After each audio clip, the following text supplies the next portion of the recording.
ഇങ്ങനെയൊരു യോഗം ചേരാനിടയായ സാഹചര്യത്തെക്കുറിച്ച് എനിക്ക് മുൻപ് സംസാരിച്ച പ്രസിഡന്റ് അടക്കമുള്ള ആളുകൾ എല്ലാവരും സൂചിപ്പിച്ചു. നമുക്കറിയാം, പാലക്കാട് നഗരസഭയിലെ ഭിന്നശേഷി നൈപുണ്യ വികസന കേന്ദ്രത്തിന് സർക്കാർ ഫണ്ട് കൊണ്ട് ഉള്ള കേന്ദ്രമാണ് മുനിസിപ്പാലിറ്റിയുടെ കീഴിൽ. അതിന് RSS നേതാവായിരുന്ന ഹെഡ്ഗേവാറിന്റെ പേര് കൊടുക്കാൻ തീരുമാനിച്ചതിനെതിരായി നടന്ന രാഷ്ട്രീയ പ്രതിഷേധമാണ് ഇവിടെ നടന്നത്. എന്ത് കാര്യത്തിലാണ് ഈ ഹെഡ്ഗേവാറിന്റെ പേര് കൊടുക്കുന്നത്? ഭിന്നശേഷി നൈപുണ്യ കേന്ദ്രത്തിന് ഹെഡ്ഗേവാറും ഭിന്നശേഷി നൈപുണ്യ കേന്ദ്രവുമായി എന്താ ബന്ധം? ആരായിരുന്നു ഹെഡ്ഗേവാർ? RSSന്റെ ഗുരുജിയാണ്, സമ്മതിച്ചു. RSSന്റെ ഗുരുജിക്ക് ഈ രാജ്യവുമായും ഈ സംസ്ഥാനവുമായും എന്തു ബന്ധമാണുള്ളത്? നമ്മുടെ ഇന്ത്യയുടെ ഭരണഘടന അത് വിദേശ ഭരണഘടനയാണ്. ഈ ഭരണഘടന കൊള്ളരുതാത്ത ഭരണഘടനയാണ്. ഈ ഭരണഘടന മാറ്റണം എന്ന് പറഞ്ഞ ആളാണ് ഹെഡ്ഗേവാർ. ബഞ്ച് ഓഫ് തോട്ട്സിൽ വിചാരധാര എന്ന പുസ്തകത്തിൽ എഴുതി വെച്ചിട്ടുണ്ട്. ഇന്ത്യയുടെ ഭരണഘടന അദ്ദേഹത്തിന് പിടിച്ചിട്ടില്ല. നമ്മൾ അഭിമാനമായി നമ്മൾ കരുതുന്ന സമാനതകളില്ലാത്ത ഈ രാജ്യത്തിന്റെ ഭരണഘടന, ഞങ്ങളൊക്കെ വിദേശ രാജ്യങ്ങളിലൊക്കെ പോകുമ്പോൾ അഭിമാനത്തോടു കൂടി നമ്മുടെ രാജ്യത്തിന്റെ ഭരണഘടനയെ കുറിച്ച് പ്രസംഗിക്കും. ഞാൻ എപ്പോഴും പറയും, ഞങ്ങളുടെ ഭരണഘടന നിഷ്പക്ഷമായ ഭരണഘടനയല്ല. ഞങ്ങളുടെ ഭരണഘടന പക്ഷം പിടിക്കുന്ന ഭരണഘടനയാണ്. ആരുടെ പക്ഷം? പാവപ്പെട്ടവന്റെ, സാധാരണക്കാരന്റെ, ന്യൂനപക്ഷക്കാരന്റെ, നൂറ്റാണ്ടുകളോളം നീതി നിഷേധിക്കപ്പെട്ട, പാർശ്വവൽക്കരിക്കപ്പെട്ട ജനവിഭാഗങ്ങൾ പക്ഷം പിടിക്കുന്ന ഭരണഘടനയാണ് ഇന്ത്യൻ ഭരണഘടന. അവരെ ഹൃദയത്തോട് ചേർത്ത് നിർത്തുന്ന ഭരണഘടനയാണ് ഇന്ത്യൻ ഭരണഘടന. ഈ രാജ്യത്തെ ഓരോ പൗരന്മാരും നമ്മുടെ രാജ്യത്തിന്റെ ഭരണഘടനയെ കുറിച്ച് അഭിമാനത്തോടു കൂടി സംസാരിക്കും, ഇല്ലേ? കാരണം എന്താ? അത് ദേശീയ പ്രസ്ഥാനത്തിന്റെ ഉൽപ്പന്നമാണ്. ഈ രാജ്യത്തുണ്ടായിരുന്ന മുഴുവൻ വൈവിധ്യങ്ങളെയും വ്യത്യസ്തതകളെയും എല്ലാം ഹൃദയത്തിലേക്കിയ ദേശീയ പ്രസ്ഥാനത്തിന്റെ ഗാന്ധിയും നെഹ്റുവും മൗലാന ആസാദും ഒക്കെ ഉൾപ്പെടെയുള്ള നേതാക്കന്മാർ ഈ രാജ്യത്തുടനീളം ചുറ്റി സഞ്ചരിച്ച് ഈ രാജ്യത്തുണ്ടായിരുന്ന എല്ലാ നവോത്ഥാന പ്രസ്ഥാനങ്ങളെ, എല്ലാ പോരാട്ടങ്ങളെയും എല്ലാം ദേശീയ പ്രസ്ഥാനത്തിൽ ഏൽപ്പിച്ചു. എപ്പോഴും ആവർത്തിച്ച് ഞാൻ പറയും, എല്ലാ അരുവികളും നദികളും ഒഴുകി മഹാസാഗരത്തിൽ ചെന്നു ചേരുന്നത് പോലെ ഈ രാജ്യത്തെ വ്യത്യസ്തമായ ചിന്താധാരകളെല്ലാം ഒന്നിച്ച് ചേർന്ന ഒഴുകിയെത്തിയ മഹാസാഗരമാണ് ഇന്ത്യൻ നാഷണൽ കോൺഗ്രസ്. ആ ദേശീയ പ്രസ്ഥാനത്തിന്റെ നേതാക്കൾ മതേതരത്വവും ജനാധിപത്യവും ഒക്കെ ആകാശത്ത് നിന്ന് പൊട്ടിവീണ വാക്കുകളല്ല. നമ്മുടെ സ്വാതന്ത്ര്യ സമര സേനാനികൾ അവരുടെ ചോരയിൽ എഴുതി വെച്ച വാക്കാണ്. അതാണ് ലോകം ഇതുവരെ കാണാത്ത വലിയ ഭരണഘടനാ അസംബ്ലി. പ്രഗത്ഭരായ പണ്ഡിതരായ നിയമജ്ഞന്മാർ ഒരുമിച്ച് നിന്ന് തയ്യാറാക്കിയ ഇന്ത്യയുടെ ഭരണഘടന. ഡോക്ടർ BR അംബേദ്കറിനെ പോലുള്ള പിന്നോക്ക ജനവിഭാഗത്തിന്റെ പടത്തലവനായിരുന്ന ഒരാളെ ഗാന്ധിയും നെഹ്റുവും നിയമമന്ത്രിയാക്കി. എന്നിട്ട് ആ ഭരണഘടനയുടെ ഡ്രാഫ്റ്റിംഗ് കമ്മിറ്റി ചെയർമാനാക്കി അദ്ദേഹത്തിന്റെ നേതൃത്വത്തിലുണ്ടാക്കിയ ഈ രാജ്യത്തിന്റെ ഭരണഘടന കൊള്ളരുതാത്ത ഭരണഘടനയാണെന്ന് എഴുതി വെച്ച ആളുടെ പേരാണ്. ഈ ഭിന്നശേഷി നൈപുണ്യ കേന്ദ്രത്തിൽ ഞങ്ങൾ രാഷ്ട്രീയമായി എതിർക്കും. ഒരു സംശയം വേണ്ട, രാഷ്ട്രീയമായി എതിർക്കും. എതിർക്കുക തന്നെ ചെയ്യും. കാരണം ഇവരാരും സ്വാതന്ത്ര്യ സമരത്തിൽ പങ്കെടുത്ത ആളുകളല്ല. സ്വാതന്ത്ര്യ സമരത്തിൽ പങ്കെടുത്തില്ല എന്ന് മാത്രമല്ല, സ്വാതന്ത്ര്യ സമരകാലത്ത് ബ്രിട്ടീഷുകാരുടെ കൂടെ ചേർന്നു അഞ്ചാമത്തികളായി പ്രവർത്തിച്ച് സ്വാതന്ത്ര്യ സമരത്തിൽ പങ്കെടുത്ത ധീരന്മാരായ ദേശാഭിമാനികളെ ബ്രിട്ടീഷ് പട്ടാളത്തിനും പോലീസിനും ഒറ്റുകൊടുത്ത ദേശദ്രോഹികളാണ്. എഴുതി വെച്ചോ, കേസെടുത്തോ. ഹെഡ്ഗേവാറും ഈ സവർക്കറുമെല്ലാം ദേശദ്രോഹികളായിരുന്നു. സ്വാതന്ത്ര്യ സമരത്തിന്റെ ഭാഗമുണ്ടായിരുന്നില്ല. ഏത് കോടതി കേസെടുത്താലും എഴുതി വെച്ചോളൂ, റെക്കോർഡ് ചെയ്തിട്ടുണ്ടല്ലോ. അവരെല്ലാം ദേശദ്രോഹികളായിരുന്നു. രാജ്യത്തിന്റെ കൂടെ നിന്നവരല്ല. ഈ രാജ്യത്തിന്റെ പട്ടിണി പാവങ്ങൾ, സാധാരണക്കാർ തെരുവിലിറങ്ങി, കുട്ടികൾ വിദ്യാലയങ്ങൾ വിട്ട് അഭിഭാഷകർ കോടതി ബഹിഷ്കരിച്ച്, തൊഴിലാളികൾ ഫാക്ടറികൾ വിട്ട്, കർഷക തൊഴിലാളികൾ പാടശേഖരങ്ങളിലെ പണി നിർത്തി ഈ രാജ്യത്തിന്റെ സ്വാതന്ത്ര്യത്തിന് വേണ്ടി പോരാടിയപ്പോൾ, കയ്യും മെയ്യും മറന്ന് പോരാടിയപ്പോൾ, ജീവൻ പണയപ്പെടുത്തി പോരാടിയപ്പോൾ, അവരുടെ ചോരയിൽ അറിയുന്നവരും അറിയപ്പെടാത്തവരുമായ 10,000-കണക്കിന് സ്വാതന്ത്ര്യ സമര സേനാനികളുടെ അവരുടെ ജീവനായിരുന്നു ഈ രാജ്യത്തിന്റെ സ്വാതന്ത്ര്യം. അങ്ങനെ നമ്മൾ സ്വാതന്ത്ര്യം നേടിയെടുത്തപ്പോൾ കോൺഗ്രസിന്റെ നേതൃത്വത്തിൽ അതിനെ പിന്നിൽ നിന്ന് കുത്തിയവരായിരുന്നു ഇവരെല്ലാം. എന്നിട്ട് അവരുടെ പേര് ഈ പ്രബുദ്ധ കേരളത്തിൽ സർക്കാരിന്റെ ഫണ്ട് ഉപയോഗിച്ചൊരു സ്ഥാപനത്തിൽ എഴുതി വെച്ചാൽ എല്ലാവരും എതിർക്കും. എതിർക്കുക തന്നെ ചെയ്യും, അതിനെ ചോദ്യം ചെയ്യും, അതിനെ ചെറുത്തു നിൽക്കും. അതിന്റെ പേരിൽ പ്രതിഷേധം പ്രകടിപ്പിച്ചതിന്റെ പേരിൽ അവർ അക്രമമൊന്നും കാണിച്ചില്ലല്ലോ. പ്രതിഷേധം പ്രകടിപ്പിച്ചതിന്റെ പേരിൽ അവരെ ഭീഷണിപ്പെടുത്തുകയാണ്. ഇത് പറഞ്ഞല്ലോ, ഞാൻ അതൊന്നും പറയുന്നു. ഞാൻ ഈ പ്രസിഡന്റിനെ പോലെ അങ്ങനെ പറയുന്ന ആളല്ല.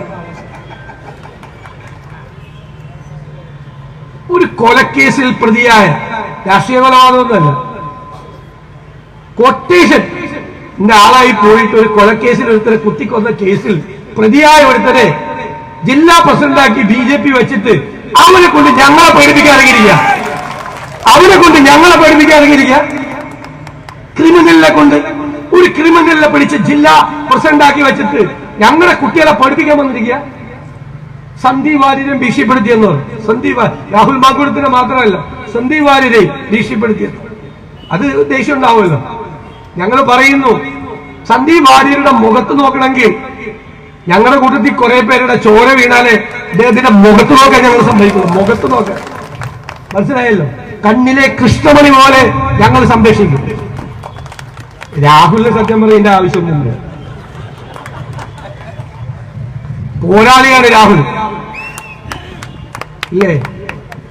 പിണറായി വിജയൻ നവകേരള യാത്ര തുടങ്ങി കാസർഗോഡ് മുതൽ തിരുവനന്തപുരം വരെ. സമാധാനം ഉണ്ടായിരുന്നു നവകേരള യാത്രയ്ക്ക്. പിണറായി വിജയന്റെ ഉറക്കം കെടുത്തിയ യൂത്ത് കോൺഗ്രസ് പ്രസിഡന്റാണ് രാഹുൽ മാങ്കൂട്ടത്തിൽ. ഉറക്കം കെടുത്തിയത് പിന്നെയാണ് ഈ മൂന്നാംകിട ക്രിമിനല്. ആണോ? ഉറക്കം കെടുത്തിയതാണ് പിണറായി വിജയന്റെ രക്ഷാപ്രവർത്തനം നടത്തിയിട്ടും ഞങ്ങളുടെ കുട്ടികൾ പോയില്ല.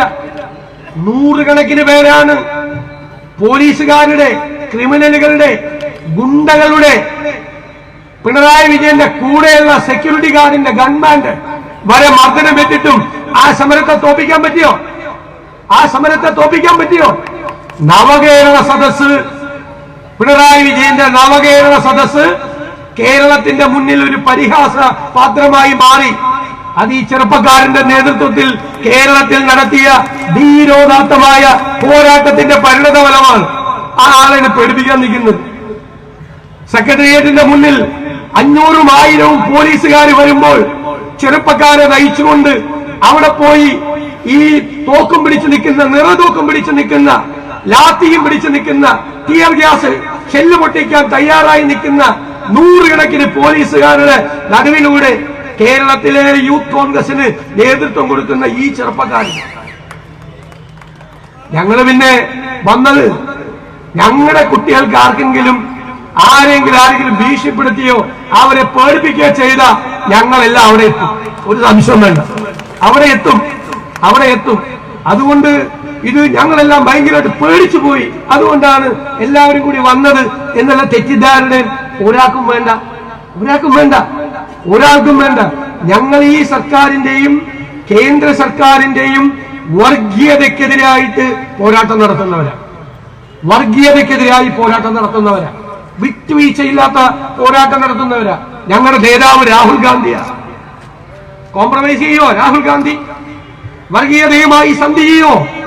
മതേതരത്വത്തിന്റെ പോരാളികളാണ് കോൺഗ്രസ്. തെരഞ്ഞെടുപ്പിൽ ജയിക്കാൻ വേണ്ടി മാത്രമല്ല, വിട്ടുവീഴ്ചയില്ലാത്ത മതേതര നിലപാട് ഞങ്ങൾ എടുക്കും. തെരഞ്ഞെടുപ്പിൽ ജയിക്കോ തോക്കോ ചെയ്യട്ടെ, തെരഞ്ഞെടുപ്പിൽ ജയിക്കുക എന്നതിനേക്കാൾ കോൺഗ്രസിന്റെ ലക്ഷ്യം വർഗീയതയെ ഈ രാജ്യത്തിന്റെ മണ്ണിൽ കുഴിച്ചു മൂടുക എന്നതാണ്. ഞങ്ങൾ കുഴിച്ചു മൂടുക തന്നെ ചെയ്യും. അധികാരത്തെക്കാൾ ഞങ്ങൾക്ക് പ്രധാനം അതാണ്. ഞാൻ പറഞ്ഞല്ലോ, സ്വാതന്ത്ര്യ സമര സേനാനികൾ, ദേശീയ സ്വാതന്ത്ര്യ സമരത്തിന് നേതൃത്വം കൊടുത്തവർ, അവരുടെ ചോരയാണ് ഞങ്ങളുടെ സിരകളിലൂടെ ഒഴുകുന്നതെങ്കിൽ നിന്റെയൊക്കെ ഈ വർഗീയത, ജനങ്ങളെ തമ്മിലടിപ്പിക്കുന്ന ഈ വൃത്തികെട്ട വർഗീയത ഞങ്ങൾ ഈ രാജ്യത്തിന്റെ മണ്ണിൽ ഞങ്ങളുടെ ജീവൻ കളഞ്ഞാൽ ഞങ്ങൾ കുഴിച്ചു മൂടുക തന്നെ ചെയ്യും. ഒരു സംശയവും വേണ്ട, ഒരു വിട്ടുവീഴ്ചയും വേണ്ട. തെരഞ്ഞെടുപ്പിൽ വോട്ടിന്റെ പേരിലൊന്നും വേണ്ട ഞങ്ങൾക്ക്. ആ വോട്ട് കിട്ടി, വർഗീയത പറഞ്ഞാലേ വോട്ട് കിട്ടുകയുള്ളെങ്കിൽ ആ വോട്ട് ഞങ്ങൾക്ക് വേണ്ട. ഞങ്ങൾ വർഗീയതക്കെതിരായിട്ടുള്ള വിട്ടുവീഴ്ചയില്ലാത്ത പോരാട്ടമാണ്.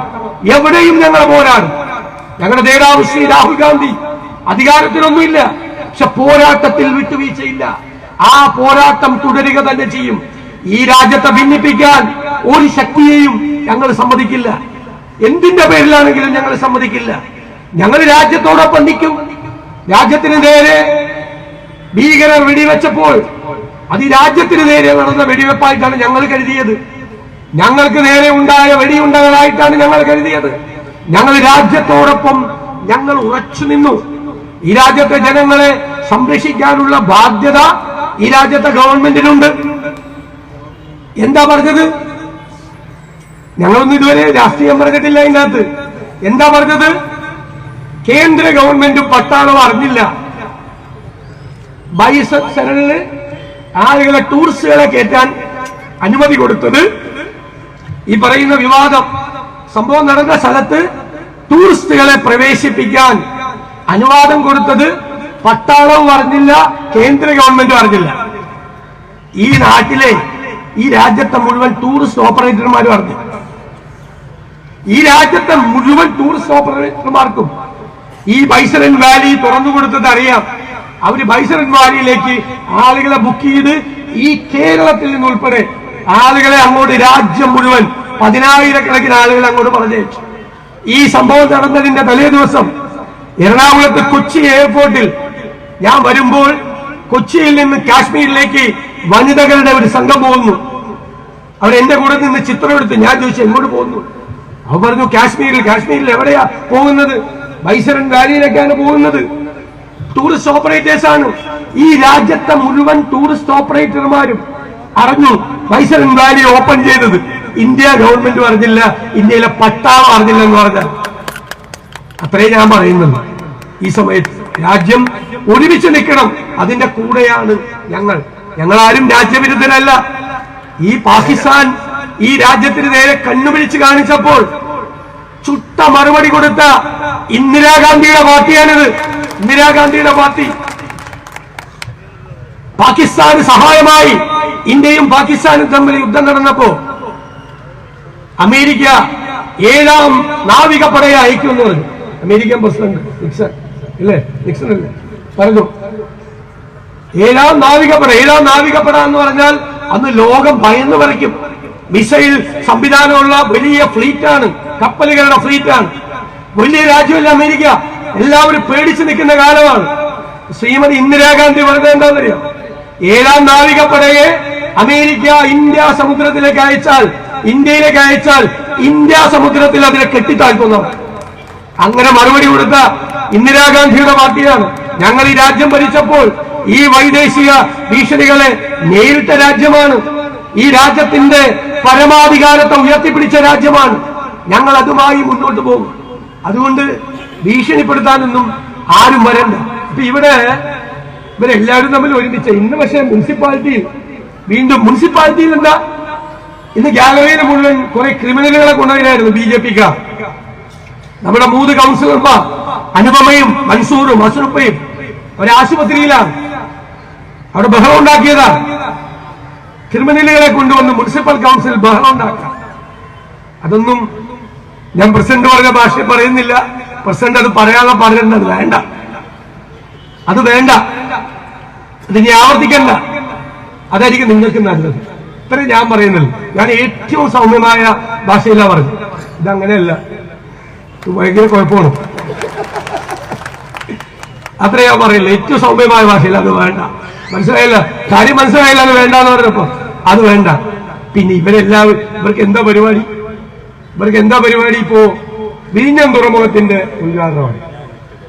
പ്രധാനമന്ത്രി വരികയാണ്. പിണറായി വിജയൻ അതിന്റെ മുമ്പിൽ പോയി നിൽക്കുകയാണ് ഫോട്ടോ എടുത്ത്. കുടുംബം ഞാൻ പറയല്ല, കുടുംബം പോയി നിൽക്കാൻ പോയിട്ട് അദ്ദേഹത്തിന്റെ ഇഷ്ടം കുടുംബത്തേക്ക് വേണ്ടി കൊണ്ടുപോയി കാണിച്ചു. ഓക്കെ, നിൽക്കുകയാണ്. എന്നിട്ട് പറയാണ്, എന്താ പറയണ, ഞാൻ ചെയ്തത് കണ്ടില്ലേ? വക്കം മുഹമ്മദ് ബഷീറിനെ അറിയില്ലേ? പുള്ളിയുടെ ഒരു ഉഗ്രം കഥാപാത്രമുണ്ട്. അദ്ദേഹത്തിന് അറിയായിരുന്നു ഈ പിണറായി വിജയന്മാര് ഭാവിയിൽ ഉണ്ടാവുള്ളൂ. അദ്ദേഹം ഒരു ഉഗ്രം കഥാപാത്രത്തെ വെച്ചിട്ടുണ്ട്, എട്ടുകാലി മമ്മൂന്. എട്ടുകാലി മമ്മൂനിന് അറിയാം പറ്റിയത്. മനക്കല പാറക്കുട്ടി പ്രസവിച്ചെന്നും പറഞ്ഞൊരു വാർത്ത വന്നു. അപ്പൊ നാട്ടിൽ എന്ത് കാര്യം വന്നാലും അതിന്റെ പിതൃത്വം പുള്ളി അവകാശമുണ്ട്. എട്ടുകാലി മമ്മൂനിന്റെ പ്രത്യേക സ്വഭാവം. അപ്പൊ നാട്ടുകാരെ കൂടി ഇയാളൊന്ന് പറ്റിക്കണമെന്ന് തീരുമാനിച്ചു. അപ്പോൾ മനക്കല പാറക്കുട്ടി പ്രസവിച്ചു. ആഹാ, മനക്കല പാറക്കുട്ടി പ്രസവിച്ചെങ്കിൽ ആ കൊച്ചിന്റെ തന്ത ഞാനാണെന്ന് ആര് പറഞ്ഞു? എട്ടുകാലി മമ്മൂന് പറഞ്ഞു. പാവം എട്ടുകാലി മമ്മൂന് അദ്ദേഹത്തിന് അറിയില്ലായിരുന്നു മനക്കല പാറക്കുട്ടി എന്ന് പറയുന്നത് ഒരു പിടിയാനയാണെന്നും ആ പിടിയാനെ പ്രസവിച്ചത് ആനക്കുട്ടിയാണെന്നും. പിണറായി വിജയൻ ആ ബന്ധം പറ്റരുതെന്ന് ഞാൻ ആഗ്രഹിക്കുന്നു. മുഖ്യമന്ത്രിയല്ലേ കേരളത്തിന്റെ. ഈ വിഴിഞ്ഞം തുറമുഖം ശ്രീ ഉമ്മൻചാണ്ടി കൊണ്ടുവന്ന സമയത്ത് എന്താ അദ്ദേഹം പറഞ്ഞത്? പാർട്ടി സെക്രട്ടറി ആയിരുന്ന പിണറായി വിജയൻ 6000 കോടി രൂപയുടെ റിയൽ എസ്റ്റേറ്റ് ഇടപാടാണ് ആര് ഉമ്മൻചാണ്ടി ചെയ്യുന്നത്. രണ്ടാമത് നമ്മുടെ ദേശാഭിമാനി പത്രത്തിന്റെ ഹെഡിങ് കടൽ കൊള്ള. കടൽ കൊള്ള. മത്സ്യത്തൊഴിലാളികൾ മുഴുവൻ പട്ടിണിയിലാകും, അവരുടെ ഉപജീവന മാർഗം നഷ്ടപ്പെടും. 6000 കോടി റിയൽ എസ്റ്റേറ്റ് അഴിമതിയ മിസ്റ്റർ പിണറായി വിജയൻ 9 കൊല്ലമായല്ലോ അധികാരത്തിലിരിക്കുന്നു. ഉമ്മൻചാണ്ടി ചെയ്ത ഒരു അഴിമതി പുറത്തു കൊണ്ടുവരാൻ പറ്റിയോ? 6000 കോടി രൂപയുടെ അഴിമതി. എന്നിട്ട് ഇത് 2019 തീർക്കേണ്ടതാണ്. ഇത് 2015 തുടങ്ങി വെച്ചതാണ്. ഇത് 6 കൊല്ലം വൈകി സ്വാഭാവികമായി തീർന്നതാണ്. ആ എഗ്രിമെന്റിൽ എന്തൊക്കെയുണ്ട്? 2017 റോഡ് പണി മുഴുവൻ, റോഡ് കണക്ടിവിറ്റി മുഴുവൻ തീർക്കും. 2019 റെയിൽ കണക്ടിവിറ്റി മുഴുവൻ തീർക്കും. പോർട്ട് വന്നാൽ പോർട്ട് മാത്രം പോരാ, അവിടുത്തെ കണ്ടെയ്നറുകൾ പോകാൻ വേണ്ടിയിട്ടുള്ള റെയിൽ കണക്ടിവിറ്റി വേണം, റോഡ് കണക്ടിവിറ്റി വേണം. ഇതുവരെ ഒന്നും ചെയ്തിട്ടില്ല. ഈ സാറേ ഇതുവരെ ഒന്നും ചെയ്തിട്ടില്ല. 2017 തീരേണ്ട റോഡ് കണക്ടിവിറ്റി 8 കൊല്ലമായിട്ടും ചെയ്തിട്ടില്ല. 2019 തീരേണ്ട റെയിൽ കണക്ടിവിറ്റി ചെയ്തിട്ടില്ല. സ്വാഭാവികമായി തീർന്നതാണ് വിഴിഞ്ഞം തുറമുഖം. ആ ഉമ്മൻചാണ്ടിയുടെ പടമാണ് അതിന്റെ മുമ്പിൽ വെക്കേണ്ടത്, വിഴിഞ്ഞം തുറമുഖത്തിന്റെ മുമ്പിൽ. എന്നിട്ട് പിണറായി വിജയൻ ഉദ്ഘാടനം ചെയ്യാൻ പ്രധാനമന്ത്രിയെയും കൂട്ടി പോകുമ്പോൾ ആ ഉമ്മൻചാണ്ടിയുടെ ചിത്രത്തിന് മുന്നിൽ പുഷ്പാർച്ചന നടത്തിയിട്ട് വേണം പോവാൻ. അപ്പൊ പറഞ്ഞു പ്രതിപക്ഷ നേതാവിനെ വിളിക്കില്ല പരിപാടി. അതൊക്കെ ഓരോരുത്തരുടെ ഔചിത്യമാണ്, വിളിക്കണോ വേണ്ടേന്നത്. അവിടെ ചെന്നാൽ നമ്മൾ വല്ല അപ്രിയ സത്യങ്ങൾ ഇതുപോലെ വിളിച്ചു പറയുമോ എന്ന് പേടിച്ചിട്ടാണെന്നറിയില്ല വേണ്ട. പക്ഷേ നമ്മുടെ സഹകരണ മന്ത്രി പറഞ്ഞു ഇത് ഗവൺമെന്റിന്റെ 4ാം വാർഷികമാണ്, അതുകൊണ്ടാണ് പ്രതിപക്ഷ നേതാവിനെ വിളിക്കാത്തത്. കാരണം UDF 4ാം വാർഷികം ബഹിഷ്കരിക്കും എന്ന് പറഞ്ഞിട്ടുണ്ട്, അതുകൊണ്ടാണ് വിളിക്കാത്തത്. അപ്പൊ എനിക്ക് BJP-ക്കാരോട് ചോദിക്കാനുള്ളത്, ഈ സർക്കാരിന്റെ 4ാം വാർഷികം CPM-ഉം BJP-യും കൂടി ഒരുമിച്ചാണോ നടത്തുന്നത്? അല്ല, പ്രധാനമന്ത്രി വരുന്നുണ്ടേ. പ്രധാനമന്ത്രി പങ്കെടുക്കുന്നത് പിണറായി വിജയന്റെ 4ാം വാർഷികത്തിൽ പങ്കെടുക്കാൻ വേണ്ടി, ആഘോഷത്തിൽ പങ്കെടുക്കാൻ വേണ്ടിയിട്ടാണ് വരുന്നത്. അല്ല, BJP-യും CPM-ഉം കൂടി ഒരുമിച്ച് ചേർന്നാണ് പിണറായി വിജയന്റെ 4ാം വാർഷികം നടത്തുന്നതെങ്കിൽ നിങ്ങൾ നടത്തിക്കോ, സന്തോഷമായിട്ട് നടത്തിക്കോ. കേരളത്തിലെ ജനങ്ങൾക്കറിയാം ആ വിഴിഞ്ഞം പോർട്ട് ആരാ കൊണ്ടുവന്നതെന്ന്. നിങ്ങൾ ഈ നരേന്ദ്രമോദിയെ കൊണ്ടുവന്ന് പിണറായി വിജയൻ ഒരു അഭിനന്ദന വാക്ക് പറയിച്ചാലും കേരളത്തിലെ ജനങ്ങൾ വിഡ്ഢികളാവില്ല. ഒരു തെറ്റിദ്ധാരണയും വേണ്ട, ഒരു തെറ്റിദ്ധാരണ. എനിക്കൊരു വിഷമമില്ല. കാരണം മെട്രോ റെയിൽ കൊച്ചിയിൽ കൊണ്ടുവന്ന ആരാ? ഉമ്മൻചാണ്ടി. ആ മെട്രോ റെയിലിന്റെ ഉദ്ഘാടനത്തിന് മുൻ മുഖ്യമന്ത്രിയായിരുന്ന ഉമ്മൻചാണ്ടി അദ്ദേഹം ജീവിച്ചിരിക്കുമ്പോൾ അദ്ദേഹത്തെ വിളിച്ചില്ല. കാരണം എന്താ അറിയോ?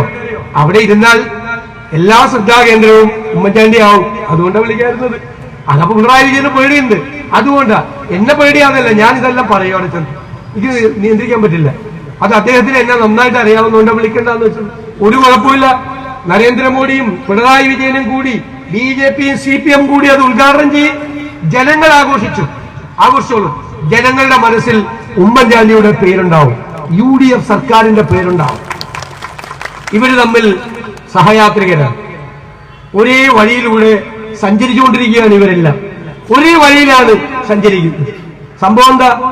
ഡൽഹിയിൽ കണ്ടില്ലേ, നിർമ്മല സീതാരാമനും ഗവർണർക്കും കൂടി ഒരു ബ്രേക്ക്ഫാസ്റ്റ് പിണറായി വിജയന്റെ വക, ഒരു ബ്രേക്ക്ഫാസ്റ്റ്. അപ്പൊ എന്നോട് പത്രക്കാരി ചോദിച്ചപ്പോ ഞാൻ പറയാം, ഇതെന്താ കുഴപ്പം?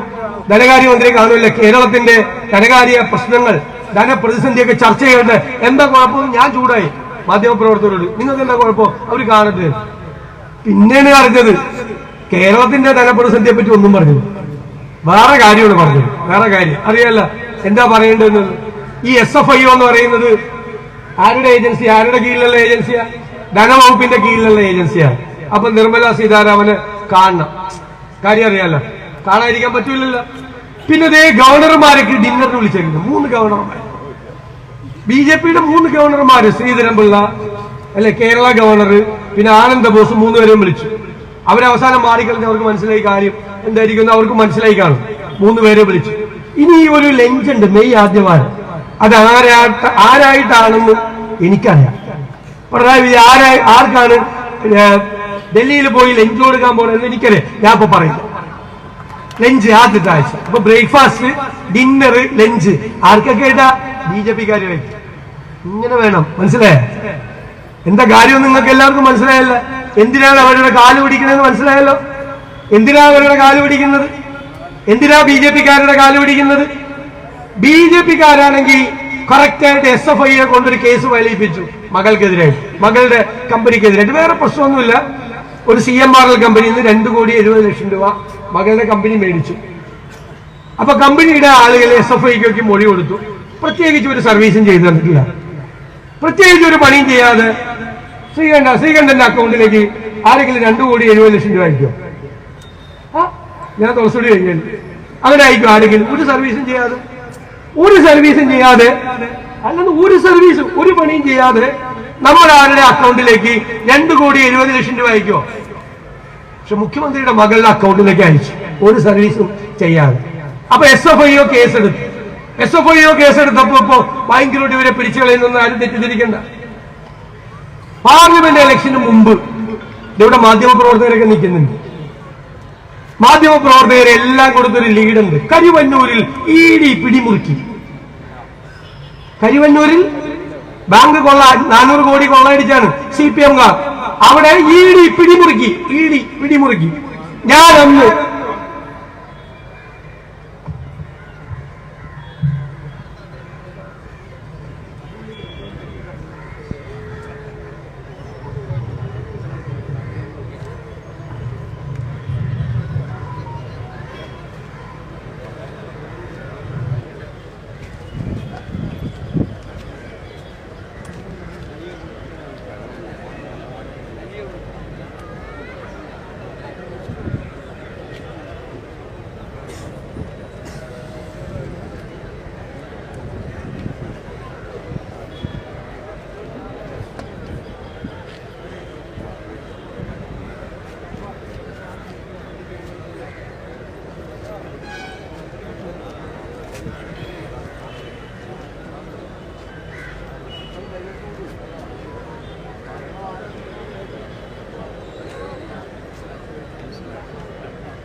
പ്രിയമുള്ളവരെ, അപ്പൊ ഈ കരിവന്നൂരിൽ 400 കോടി CPM-കാര് അടിച്ചുകൊണ്ടുപോയ കേസാണ്.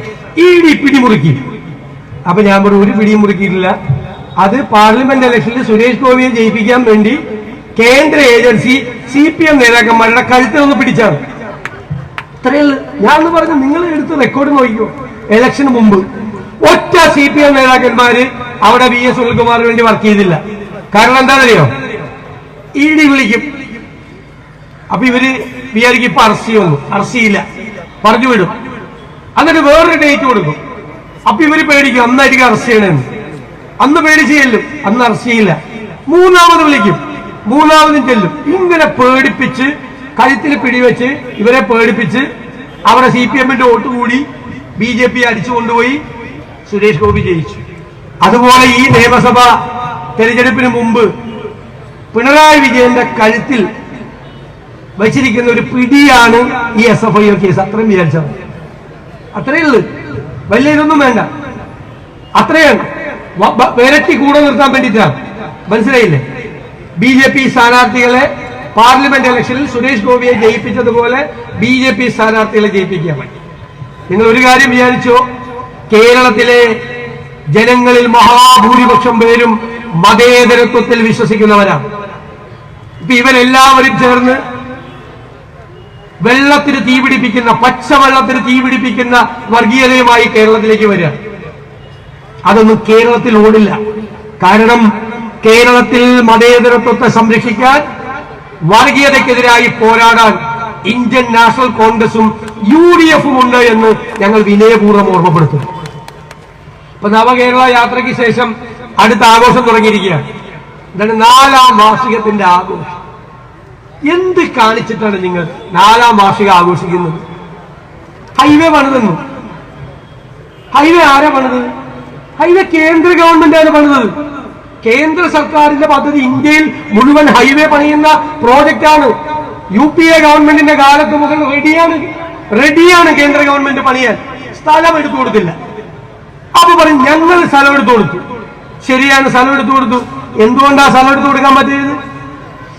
UPA ഗവൺമെന്റ് കൊണ്ടുവന്ന right to fair compensation act എന്ന് വെച്ചാൽ സ്ഥലമെടുത്താൽ ന്യായമായ വേതനം കൊടുക്കണം. എന്റെ നിയോജകമണ്ഡലത്തിൽ കൂടി ഹൈവേ പോകുന്നുണ്ട്. അന്ന് 10,000 രൂപയാണ് 2006-ൽ, ഒരു 23,000 രൂപയാണ് ഒരു സെന്റ് ഭൂമിക്ക് കിട്ടിയത്. ഒരു സെന്റ് ഭൂമി 23,000 രൂപ. 10 സെന്റ് പോയാൽ 2,30,000. ഇൻകം ടാക്സ് കിഴിച്ച 2 ലക്ഷം രൂപ 10 സെന്റ് പോയവന് കിട്ടും. ഒരു സെന്റ് ഭൂമി മേടിക്കാൻ പറ്റില്ല. അതുകൊണ്ട് ഒരു സെന്റ് പറ്റുമോ? 2006-ലൊക്കെ നല്ല ഭൂമുള്ള സമയമാണ്. ഒരു സെന്റ് ഭൂമി അവിടെ കിട്ടില്ല. അപ്പൊ 10 സെന്റ് പോയവൻ തെരുവിലേക്ക് ഇറങ്ങണം. അതായിരുന്നു സ്ഥിതി. ഞങ്ങളെല്ലാം സമരം ചെയ്തു. ഹൈവേ വേണ്ടാന്ന് പറഞ്ഞു, കാശ് കൊടുത്തിട്ട് മതി ഹൈവേ എന്ന് പറഞ്ഞു. അങ്ങനെയാണ് സോണിയാഗാന്ധി മുൻകൈയെടുത്ത് right to fair compensation act കേന്ദ്ര ഗവൺമെന്റ് പാസാക്കി. ഇപ്പൊ അന്ന് 23,000 കിട്ടിയ സ്ഥലത്ത് എന്റെ മണ്ഡലത്തിൽ ഒരു സെന്റിന് കിട്ടിയത്രയാണ് 10 ലക്ഷം രൂപ. ഇപ്പൊ പണ്ട് സ്ഥലം എടുത്ത ആളുകൾ കരച്ചിലാണ്. ഇപ്പൊ ചോദിക്കുക, സാറേ എന്റെ ഭൂമിയും കൂടി ഒന്ന് എടുക്കാൻ പറ്റുമോ? അതാണ് കാരണം. പൈസ കിട്ടും, നഷ്ടപരിഹാരം കൊടുത്ത് സ്ഥലം എടുക്കാൻ പറ്റി. അതുകൊണ്ടല്ലേ റോഡ് പണിയണത്. ഈ ഗവൺമെന്റിന് എന്ത് നേട്ടം ഉണ്ടായി? എന്തവര് ചെയ്തിട്ടാണ് ചെയ്തത്? ഇപ്പൊ 100 ചില്ലാൻ കോടി നിങ്ങൾ നോക്കിക്കോ. 200-300 കോടിയാവും ഈ വാർഷികം കഴിയുമ്പോൾ. ഈ 100 കോടിയെങ്കിൽ 100 കോടി ചെലവാക്കിയത് ആരുടെ പൈസയാണ്? ആരുടെ പൈസയാ? 5 നയാ പൈസയില്ല. ഖജനാവിൽ പൂച്ച പെറ്റിടക്കുകയാണ്. അറിയാലോ, ഒരു നയാ പൈസയില്ല. നയാ പൈസ. എന്തുകൊണ്ടാ? ആശുപത്രിയിൽ മരുന്നുണ്ടോ? ഇല്ല. കാരണം മെഡിക്കൽ സർവീസസ് കോർപ്പറേഷന് കോടികൾ കൊടുക്കാനുണ്ട് ഗവൺമെന്റ്. മാവേലി സ്ത്രീകൾ ഇവിടെ ഇരിക്കുന്നു. മാവേലി സ്റ്റോറിൽ പോയാൽ സബ്സിഡിയുള്ള ഐറ്റം വല്ലതും ഉണ്ടോ? ഇല്ല. എന്താ കാര്യം? സപ്ലൈകോയ്ക്ക് കോടികളാണ് ഗവൺമെന്റ് കൊടുക്കാനുള്ളത്. വിലക്കയറ്റമാണ്. രൂക്ഷമായ വിലക്കയറ്റവും നാണ്യപ്പെരുപ്പവുമാണ്. ഇന്ത്യയിൽ ഏറ്റവും കൂടുതൽ ഹോൾസെയിൽ പ്രൈസ് ഇൻഡെക്സ് ഉള്ള സംസ്ഥാനം കേരളമാണ്. സാധാരണക്കാരെയാണ് ബാധിക്കുന്ന വിലക്കയറ്റം.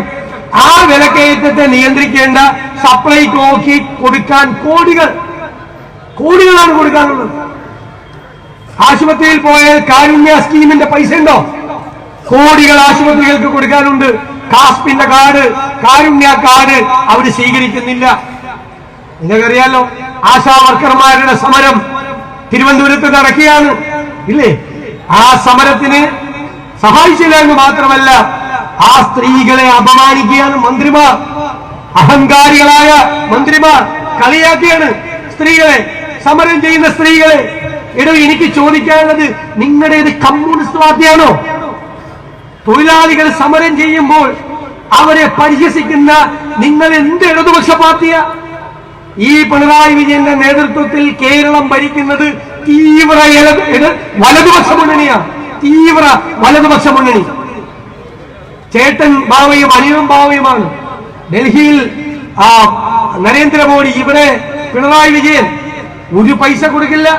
നിങ്ങൾക്കറിയാമോ, ഈ പ്ലാൻ മുഴുവൻ കട്ട് ചെയ്തു. പദ്ധതി പട്ടികജാതിക്കാരുടെ 500 കോടി രൂപ കട്ട് ചെയ്തു. പട്ടിക വർഗക്കാരുടെ 112 കോടി രൂപ കട്ട് ചെയ്തു. വിദ്യാഭ്യാസം, ആരോഗ്യം എല്ലാം കട്ട് ചെയ്തു.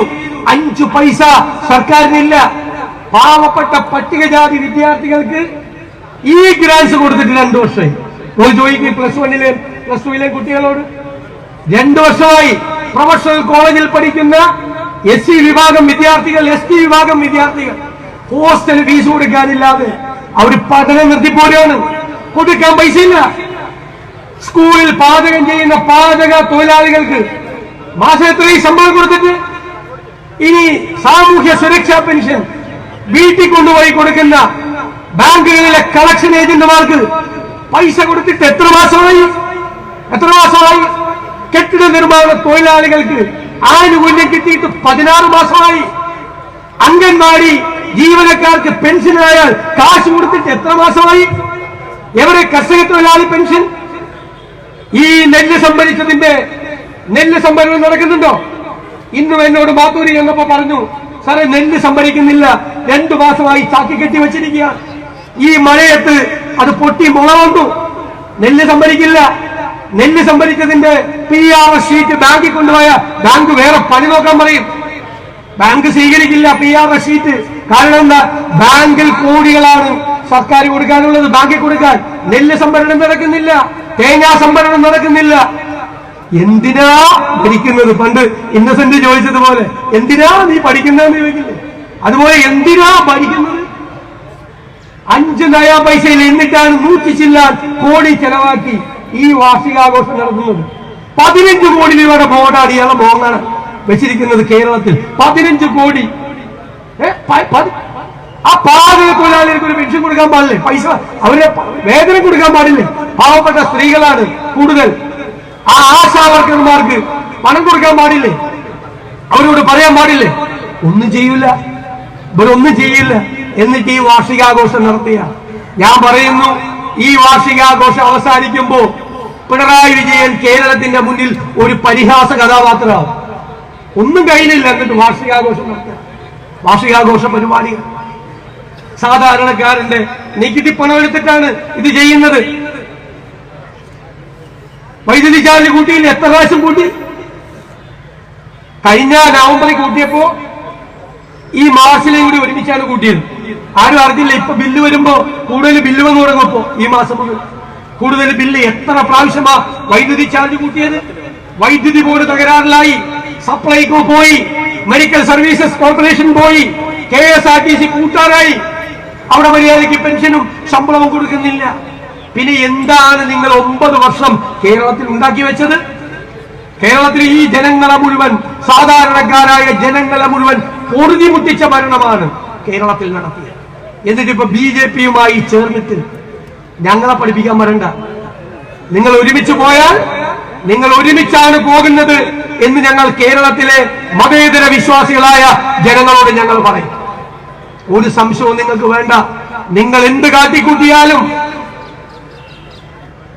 കൊടുങ്കാറ്റിന്റെ വേഗതയോടെ, മിന്നൽ പിണരിന്റെ ശക്തിയോടെ ഐക്യജനാധിപത്യ മുന്നണി കേരളത്തിൽ അധികാരത്തിൽ തിരിച്ചു വരിക തന്നെ ചെയ്യും. ഞങ്ങൾ ഈ പ്രശ്നങ്ങൾക്ക് പരിഹാരം ഉണ്ടാക്കും. പാവങ്ങളുടെ പ്രശ്നങ്ങൾക്ക് ഞങ്ങൾ പരിഹാരം ഉണ്ടാക്കും. ആശാവർക്കർമാരുടെ ഉൾപ്പെടെ, അംഗൻവാടി ജീവനക്കാരുടെ ഉൾപ്പെടെ ഞങ്ങൾ പരിഹാരം ഉണ്ടാക്കും. ആരാണ് നെല്ല് സംഭരണം കൊണ്ടുവന്നത്? UDF സർക്കാർ, ഉമ്മൻചാണ്ടി സർക്കാർ. ഒരു പ്രാവശ്യം മുടങ്ങിയോ? നെല്ല് സംഭരണത്തിന്റെ പണം ഞങ്ങളാ കൊണ്ടുവന്നത്. അതെല്ലാം തകരാറിലാക്കി. കാരുണ്യ മെഡിക്കൽ ഷോപ്പുകൾ തകരാറിലാക്കി, കാരുണ്യ സ്കീം തകരാറിലാക്കി. UDF കൊണ്ടുവന്ന ക്ഷേമ പരിപാടികളെ മുഴുവൻ തകർത്ത് തരിപ്പണമാക്കി. വികസന പരിപാടികൾ ഇപ്പോ പഞ്ചായത്ത് മെമ്പർമാർ ഇരിക്കുന്നുണ്ടാവും. ജലജീവൻ മിഷൻ കുഴിച്ചിട്ട കുഴി എവിടെ? കാശ് കൊടുക്കാതെ എത്രയെന്ന് അറിയാമോ? 4000 കോടി രൂപയാണ് ജലജീവൻ മിഷന്റെ കോൺട്രാക്ടർമാർക്ക് കൊടുക്കാനുള്ളത്. PWD വല്ല പണിയെടുത്ത് നടക്കണ്ട. ഏതെങ്കിലും ഒരു ജോലി ഒരു കോൺട്രാക്ടറും ഒരു വർക്ക് കൊടുക്കുന്നില്ല. ആയിരക്കണക്കിന് കോടി രൂപ കരാറുകാർക്ക് കൊടുക്കാനുണ്ട്. കരാറുകാർക്ക് കേരളത്തെ തകർത്ത് തരിപ്പണമാക്കിയ സർക്കാരാണ് 4ാം വാർഷികം ആഘോഷിക്കുന്നത്. അതിനെല്ലാമുള്ള ജനങ്ങളുടെ മറുപടി ഉണ്ടാകും. ഇപ്പോ നരേന്ദ്രമോദിയുടെയും അമിത്ഷായുടെയും പിന്തുണയുണ്ട് എന്ന് കരുതി അധികം അഹങ്കരിക്കേണ്ട. ജനാധിപത്യ കേരളത്തിന് നിങ്ങളുടെ ഈ കൂട്ടായ്മയ്ക്കും നിങ്ങളുടെ ഈ ഒരുമിച്ചുള്ള പോക്കിനും എന്തു മറുപടി കൊടുക്കണം എന്ന് കേരളത്തിന് അറിയാം. ഞാൻ ദീർഘിപ്പിക്കുന്നില്ല. ബിജെപിക്കാരോട് പറയാനുള്ളത് കേരളത്തിലെ KPCCയുടെ സമാരാധ്യനായ അധ്യക്ഷൻ ശ്രീ K. സുധാകരൻ പറഞ്ഞിട്ടുണ്ട്. അത് മതി. അതിനേക്കാൾ കൂടുതൽ ഞാൻ പറയേണ്ട ആവശ്യമില്ല. ഭയപ്പെടുത്താൻ വരേണ്ട, ഭീഷണിപ്പെടുത്താൻ വരേണ്ട. ഞങ്ങൾ ഞങ്ങളുടെ പ്രവർത്തകരെയും ഞങ്ങളുടെ അനുഭാവികളെയും സംരക്ഷിക്കാനുള്ള രാഷ്ട്രീയ ശക്തി കേരളത്തിലെ കോൺഗ്രസിനുണ്ട് എന്ന് വിനയപൂർവ്വം പറഞ്ഞുകൊണ്ട് ഈ സമ്മേളനത്തിൽ പങ്കെടുക്കുന്ന എന്റെ പ്രിയപ്പെട്ടവരെ എല്ലാവരെയും ഞാൻ ഒരിക്കൽ കൂടി അഭിവാദ്യം ചെയ്തുകൊണ്ട് എന്റെ വാക്കുകൾ ചുരുക്കും. പാലക്കാടിന്റെ പ്രിയപ്പെട്ട MP